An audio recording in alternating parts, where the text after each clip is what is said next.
And so we are here again at Art of Fate Festival, and we have a privilege to listen to somebody that I thought was French, but she's not French, she's English, but the group is from France. We're here with StereoSnap, so thank you very much for joining us for a little bit. So you had a good time there on the stage. That was obvious to see. So that's the first thing that I say. You like to see. Yeah, definitely. We've been playing together for a long time now. And as I said, like the guitarist slash Mac instrumentalist slash everything. And so me and him are married. And Adrien is a dear friend of ours. I feel like when the three of us play together, it's just, we need to have fun first. And then afterwards, like whatever comes out of that is kind of overflow. You know what I mean? Yeah. So that's why we try to have fun when we're playing. How long do you know each other already? The three of us? Yes. Different timelines. My husband met Adrien, so Benjamin and Adrien, they met when they were teenagers. And I met Benjamin when I was 21. So we've known each other a long time, over 11 years. Yeah. All right. Yeah. And so you live in France? I live in France, live in France. So, and your French is, wow. Thank you. We thought you were French, so that's the first thing, yeah. And so you do a lot of music appearances on festivals, or? It's starting a little bit now. Okay. It's definitely been like a snowball effect. So we're doing a bit more now for sure. Obviously there was a pandemic over the last, so I think things are picking up again now, but this is the first one this year. Oh, yeah, nice. Yeah, and so you came specially to Belgium for it. Yeah, so, thank you very much. That's what I keep on hearing. That's what they're telling me.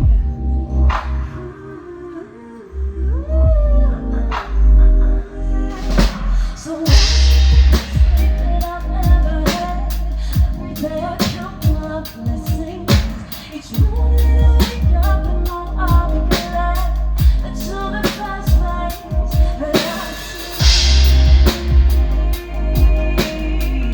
Tell me, what is it the best thing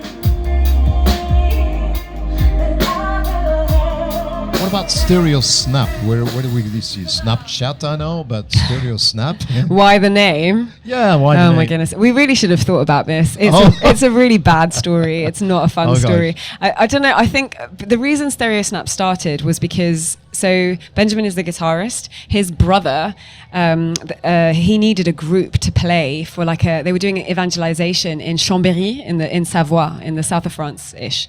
And they'd spent all their money on the artistic group, so he was doing like a live painting, and so they needed someone to play for free. So his brother was like, "Hey Benjamin, can you and Nishma just like do some music?" And we're like, "Okay." And so we got Adrien on board, and then that's how and we needed a name quickly, so StereoSnap was created, and now it's stuck. Yeah, it's a very, very funny name. So I I read, in fact, that you want to see every aspect of life, whether it's about money, romantic love, or fate, in the light of the prisma of the biblical truth. Yes. Well, that's some kind of a statement. Yeah. And you did it quite a bit here. Yeah. So you were talking about your fate. So let's talk about it. So how do you define your music? To start with, the type of music is a bit different. It's not electronic completely. It's just more like fluent. How do you describe it yourself? Somebody once said that it was handcrafted pop, and I really like that. Oh, so now handcrafted pop. So I'm going to go with somebody that. Smiling there. Yeah. So. Wow, that's a very strange kind of music. So people are like, that's not helpful. I don't know what that means. So I'll write it down. I'll look it up when I get home. So.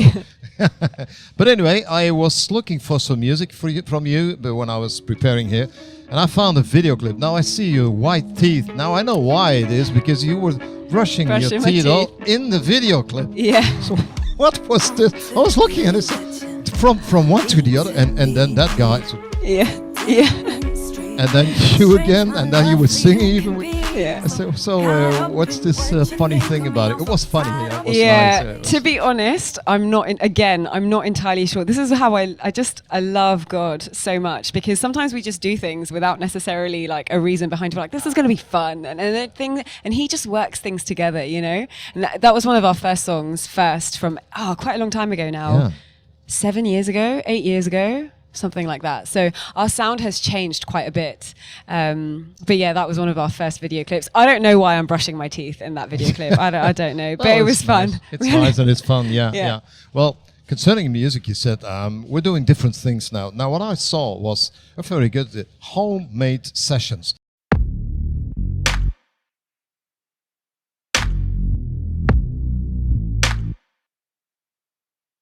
As-tu entendu le martèlement de la pluie, le battement de ces gouttes qui frappent à ta vie?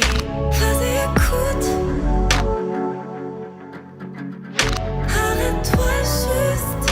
Yeah. That was not homemade. That was a professional video. No. So how do you do it? Thank you, by the way. Yeah, I think, and this is for even musicians and people who are listening maybe, I think sometimes there's this myth that if you want to create an EP or an album, it costs a lot of money, right? So you need to go to the studio, you need to get it mixed, you need to get it mastered, you need people maybe to play on it, so you need to pay the musicians, and it can be quite a lot. And I remember we were talking to some people and they were like, yeah, you want to do 6 or 7 songs, it's going to cost around 10,000 euros. And we were like, man, we don't have 10,000 euros. So we were like, well, what do we have? And we had time. So we were like, okay, we don't have the money, but we have time. So let's invest that. And so Benjamin, actually, he was like, right, I'm going to learn how to mix. I'm going to learn how to produce. And so Homemade Sessions was a real good playground for us to hone our craft. You know what I mean? So hone our craft in terms of production, in terms of composition, in terms of finding melodies, in terms of lyric writing, in terms of mixing. And I'm speaking on behalf of Benjamin, the guitarist, because he did a lot of work on that. So we were like, well, we need to become independent on that. And so now that was a whole period that allowed us to become... Yeah, because at first I thought, well, homemade sessions, and it's like 1, homemade session 2, 3, 4. So that's an album. I thought that's the way of presenting an album. Yeah. But what was very special about it is the way it was filmed. Yeah. Because it looked like this guy was diving into you, you know? So diving into the other, then he came back and wow, I said, it is typical for what you say now, that the music, well, we don't think about things that we're doing because we just like it. It's just like God likes us. Yeah. So in fact, how do you manage God's direction through your music? Do you know, it's interesting because a lot of people say, oh, I'm a Christian artist. But people wouldn't say, oh, I'm a Christian doctor, or I'm a Christian nurse, or I'm a Christian lawyer, you know? And so I think that's how we view our art. We are artists, we are songwriters, and we are Christian. And so the way that, like, in terms of like the themes that we decide to talk about or how we compose, I think as a songwriter, there's lots of things that you want to talk about. And because we're Christian and because we love Jesus and he has so much wisdom on all these subjects, well, it's like, hey, we can talk about money and romance and glory and, you know, like depression and just so many different subjects. And like God has something to say about it. The longest song in the Bible, people often think it's Psalms 119. Yeah, sure. But it's not. It's not. It's Song of Songs, which is which is a love song. And we don't think about that often. And that's not vertical. It's not us to God talking about God. It's about a relationship. It's a love song. And actually kind of, if it was on Spotify, it would have the little E next to it, 'cause sometimes it's a bit explicit, you know? So I think there's something in that, how like God really has something to say in this sphere. And as Christians, we're like, man, we need to write about this because it's important. So that's how I would respond to that question.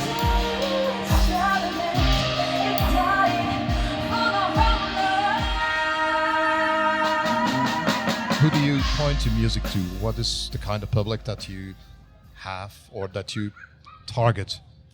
Oof, I don't know if we target an audience. I think naturally our audience tends to be, do you know what? I don't know. It's a good question.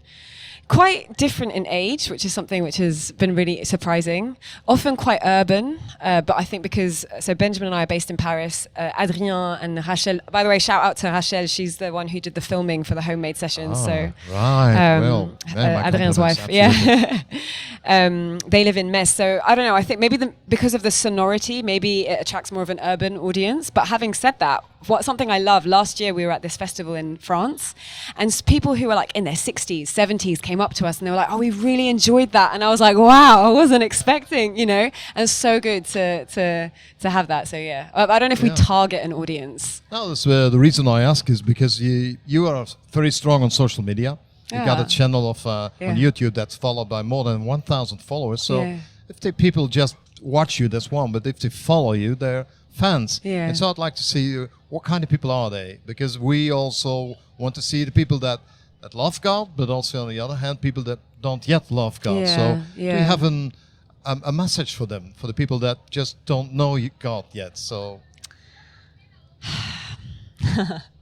Do I have a message for them? You know what? Somebody once said to me, I think the way I see it, my responsibility is to either plant seeds or water seeds. And so I don't think it's my responsibility necessarily to convince anybody of something, but more to, I mean, we love God so much and he's so good.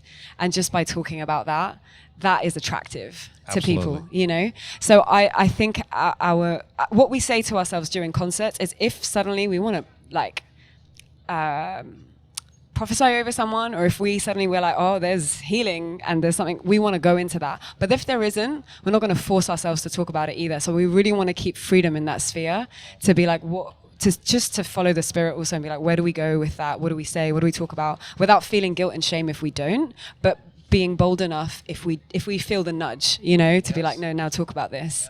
Yeah. Oh, that's great. And that brings me to the last question about your new album or new songs, in fact, to start with, because you had a song and I was writing it down. You said it's Slow Down. It's a song that we only sang the second time. Yes, here. yeah. I said, oh, they got some music, no music. Whoa, what's coming? I don't know what's coming. Right now, so basically we don't do music full time. I work on music 1 day a week. Benjamin works on music 3 days a week. Adrien, I don't know how many days a week he has on music, but he has some time on music as well. So I think we go at the pace that we have. So it's not like I can't say, oh, we have an album coming out. But what we try to do is work on new singles, on new music. And so hopefully a couple of new singles will be coming out soon. I don't know. Benjamin's gone, but he would be able to tell me. Laughing. Yeah.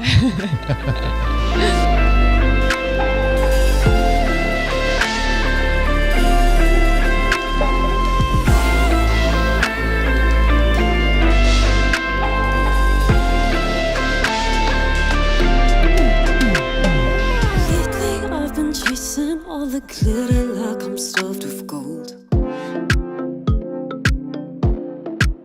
So can you tell me that you think that I deserve a little more applause? Yeah. Throw me your roses, I'll count them one by one. Please, because lately I've been chasing all the glory like I'm stuffed with worth.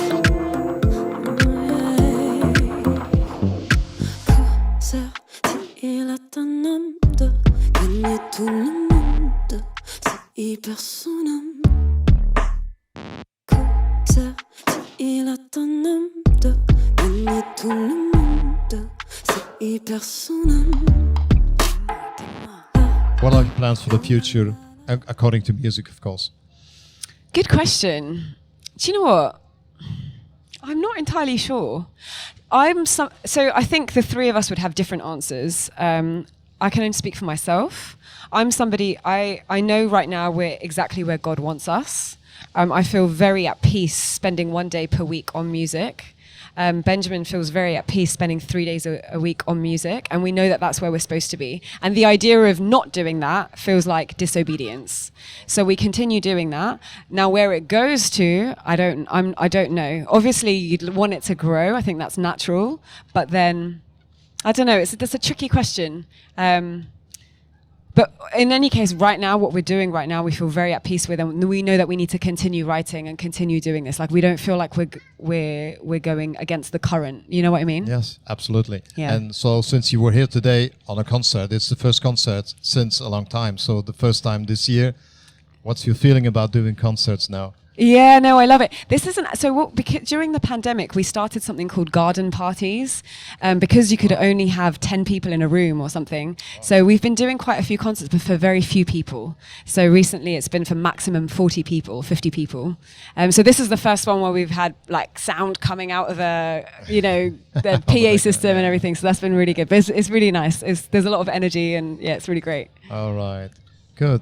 Thank you very much for your time. We enjoyed your appearance here, and well, maybe you come back next year or whatever. So with we'll see pleasure. each other again. And Yeah. let's bring some good music back to YouTube. So when it's there, I'll listen to it with a lot of interest. Amazing. Thank you very much for your time. Thanks. A lot of pleasure for the rest of the program here. Yeah.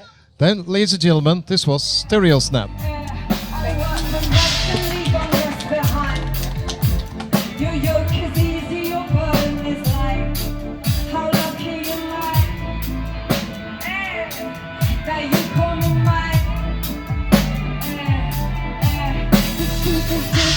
Show at the same time.